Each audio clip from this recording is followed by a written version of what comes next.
Hello everyone, welcome to Club Reaction here on Club at 22, the Rangers podcast. To Rangers 3, Aberdeen 0. Yes, a home game that Rangers have managed to win, even with Kevin Clancy as the referee.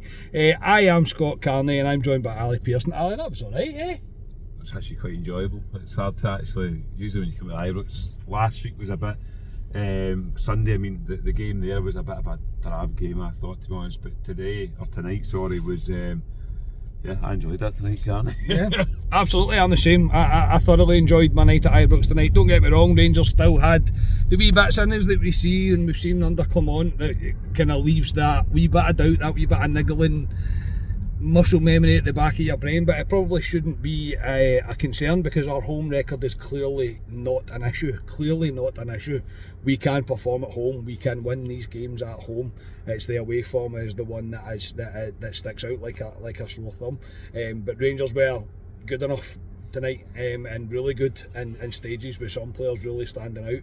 Took a bit of a long time for us to get over the line, but we got there eventually. The starting 11 named a unchanged side from the game against St Johnstone on Sunday. Just making sure that double checking, I was making sure you were all paying attention.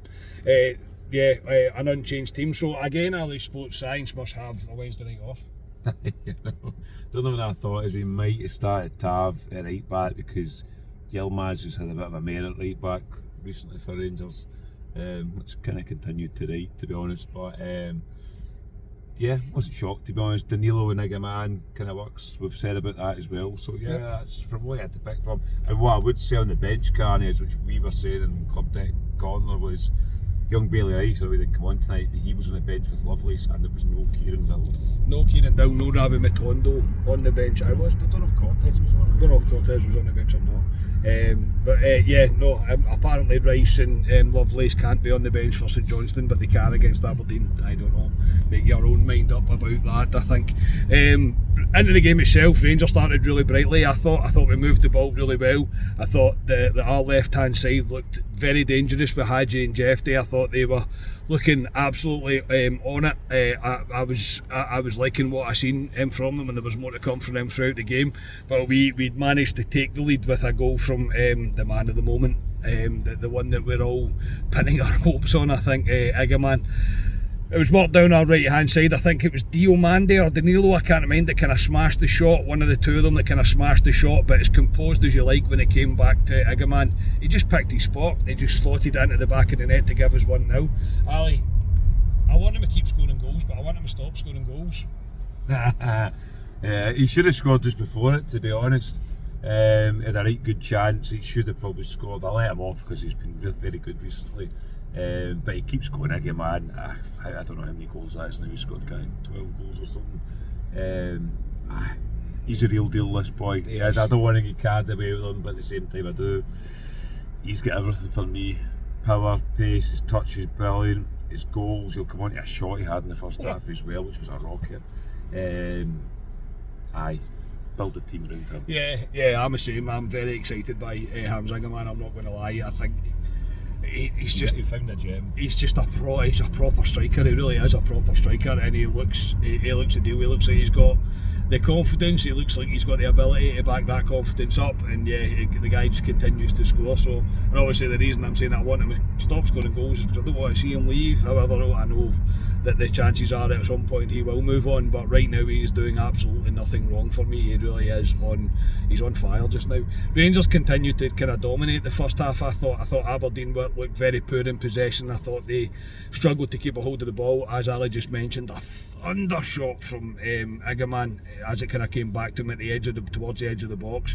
Well saved by the keeper, to give him credit, but it was an absolute peach of a strike. But in the first half, Ali, I thought players like we've not seen really for a while. Jeffy, really good, very attacking defensively, if that makes sense. Wasn't giving the winger any chance to get the ball. He was reading the game really well. Yanis Hadji, some of the passes Yanis Hadji played tonight, mate, were on a different level. They really were. Yeah, Jeffy was excellent tonight. I thought he was back to his best. Jeffy dipped a wee bit, but he is young. Jeffy, he's just come into the Rangers team. I thought he was excellent tonight. Yeah. Hadji though, St Scotia come down the road.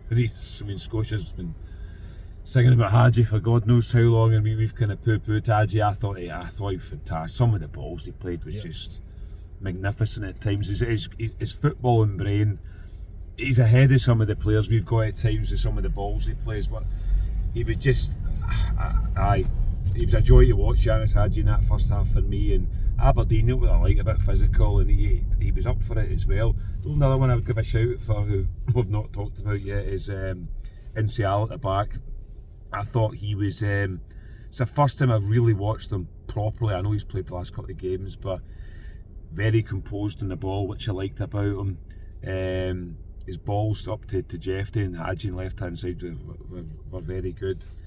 The one wee moment where he left a ball, but apart from that, he looked decent, to be fair. And again, he's still young, etc. But he looks like he could come in and do a job for us. Absolutely, yeah. I couldn't agree more. He was confident enough on the ball. Yes, he's still raw. He's still got the bits to learn within his game. Just the experience that he needs to gain in order to get the kind of, not mistakes, but just the wrong decisions out his system. But no, I was very happy with him. Proper again. I think he's still up for debate. I honestly don't think he's good enough. And Yilmaz at right back. The quicker that we get something sorted at right back, the better. Tav's back now. Tav did come on later in the game, so it does seem like that issue may be resolved quicker rather than later. Whether Tavernier's everybody's choice, I'm sure that's got legs on its own.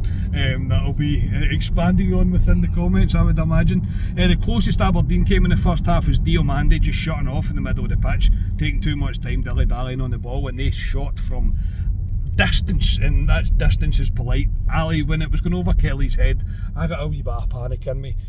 But Diomande again, for me, this is the bit that I've been talking about, and I don't. It's probably something I might bring up tomorrow night, maybe when we do Friday night, even when we do Club Live. I want to buy into Diomande, I really do, but he's got moments like this in him, and it comes in games that it shouldn't be coming in, if that makes sense. It's a brain fart. He just dilly-dallies on the ball, don't get me wrong, who would have thought he was going to shoot from that distance? Nobody. But again, it's a dangerous area to be doing the dilly-dallying. Yeah, he's got previous for me, Diamante. He just labours on a ball sometimes, or he does one of the turns, and that's what he did there, get caught, and Aberdeen tries to chip Kelly from near enough the halfway line, nearly scores. Kelly does well. He does do well to keep it out, but he's heart and mouth moment. He's got to do more for me, Diamante. He's on the edges of games at times. Sometimes I look at him and think he's either really good or really crap. Yeah. He's the rule in between them. But tonight again, I thought he was lost at times again tonight. Yeah, and I don't mean to bash him, but I think he gets a lot of praise at times, and sometimes I think it's over the top, but I'm like, there's still this element of it in his game, and we shouldn't really be seeing it not in games like that. But look, end of the first half, 1-0. I thought Rangers were comfortable enough. I thought we could have been seeing more from Danilo, and that was probably reflected in the change that was made. Whether there's a knock or not, I don't know. We need to wait and hear from the manager. But there was obviously a change made at half time, and Barami came on into the second half. Into the second half, I thought Clancy ramped up his bad decision making to about 11, and I'm being critical of him because we've won the game, and it's easier to do it when you've won the game because it doesn't look like sour grapes. He's a shocking referee. He's terrible. He's biased, and there's no getting away from the fact that he is biased. He's a shocking ref. He'll do everything to not give Rangers something. He'll look for every reason not to give Rangers something, and yeah, he started to affect the game a little bit, and it was frustrating the crowd, I thought. Ali, we did lapse, and I wouldn't say we went full foot off the gas, lapse in concentration, the dip that we usually seen, like from what we seen on Sunday against St Johnstone. It wasn't really quite like that, but all we were doing was giving Aberdeen hope, and they were always going to get their spell in the game, don't get me wrong, but the big thing that frustrated me is it wasn't Aberdeen getting better, it was us getting worse. We were getting sloppy on the ball, our possession, we were giving it away far too easily, and I'm not going to lie, I had that thought in the back of my head, if they score, will we respond? Because it got to about 70 odd minutes really. Yeah, Rangers should have had a game out of sight. For me, they should have been at least 2 up in the first half, and that was me being critical then. But the second half, I mean, we've hit the bar, we've hit the post, we've chose the wrong option now and again. Finishing wasn't great. We should have buried Aberdeen. And the longer the game goes, Aberdeen get belief. Yep. I think they made 5 changes, Aberdeen. Yeah, they did. I quite, think by 70 minutes they'd made yeah, 70 changes. And they had quite a few corners at one point, Aberdeen, which is our bloody Achilles heel in terms of conceding goals, but it didn't come. And you'll probably look back at the game, you're thinking, because you've seen the movie umpteen times, so you know what's going to happen, but it was never going to happen. Aberdeen, I mean, Liam Kelly had nothing to do. I don't really remember Liam Kelly having a save to make from Aberdeen, but we need to be more clinical as a team, because I know it ended up 3-0 and you'll come on to it, but we should have been out of sight even before 70 minutes. Yeah, at that point it gives you the squeaky bum. But there is a squeaky bum. Every time Aberdeen are going forward, you're expecting the kind of sucker punch to happen. Because us making a brain fart. Yeah, us making a brain fart. Yeah, exactly. You've got to remember this is the only game Aberdeen will show up for in a league season. But it's not worked out for them today, thankfully. Rangers did make changes. Tavernier came on for Hadji struck the bar as well. He's very, very unlucky with a strike. He did everything but score for me tonight. Hadji, I thought he was terrific. And Balogun also came on for Proper, who went down injured. Is that all the changes we made, just Dave?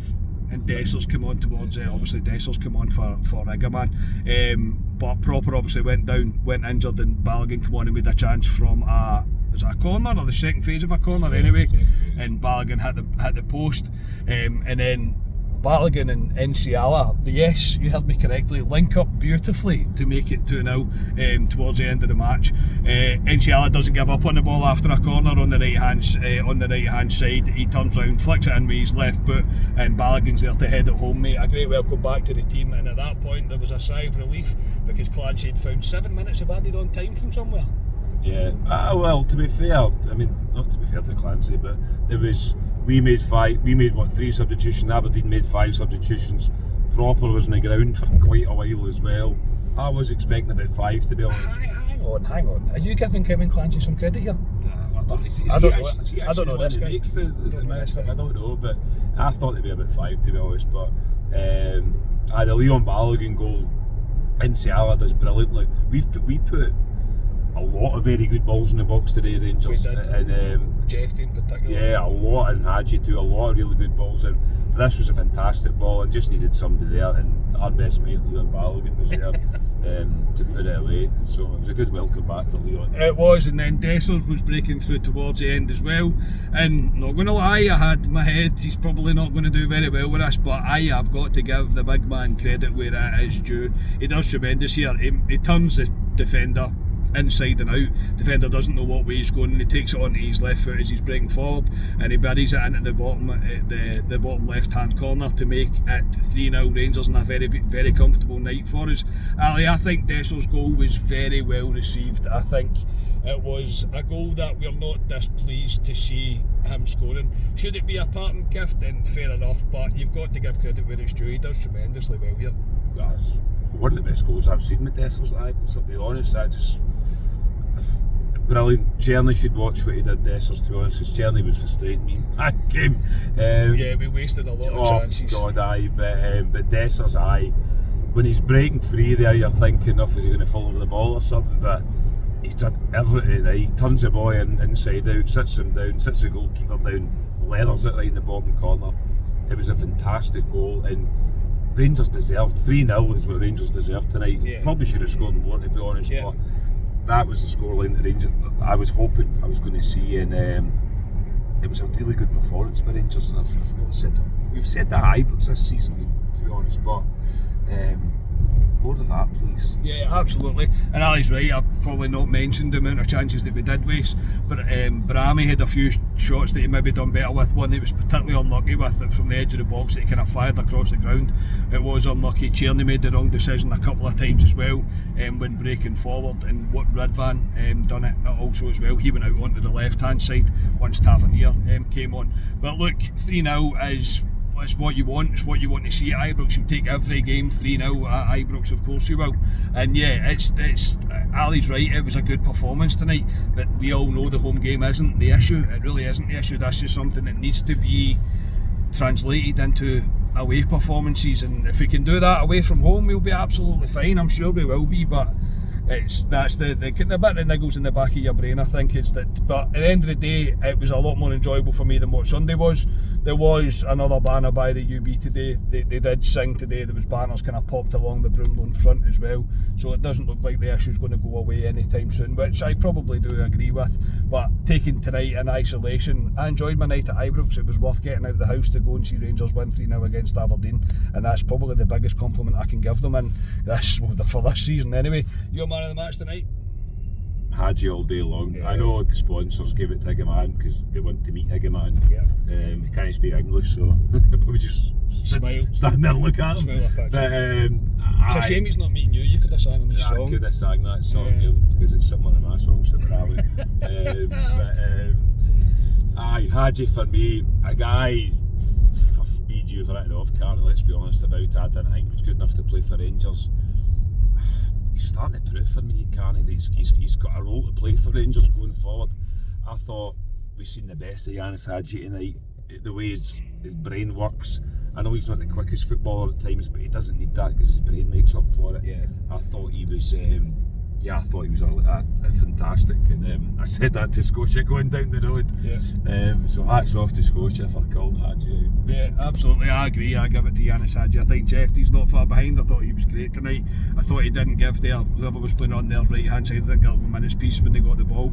I thought he was very good going forward. I thought he was good defensively as well when they brought on the lad that scored against us when we were up at Petodge as well, and he managed to deal with him pretty comfortably. So but it has to be Hadji for me. I thought he was great, and I thought Igaman was good too, but I think Hadji was just that little bit different tonight. There's that little bit different. So that'll do us for tonight. Please like the video, subscribe to the channel, all the usual stuff. We will be back on Friday with Club Live. Thank you to Ali for giving me a lift home, and we'll speak to you all on Friday. We are Club at 22, the Rangers podcast. Cheers everybody.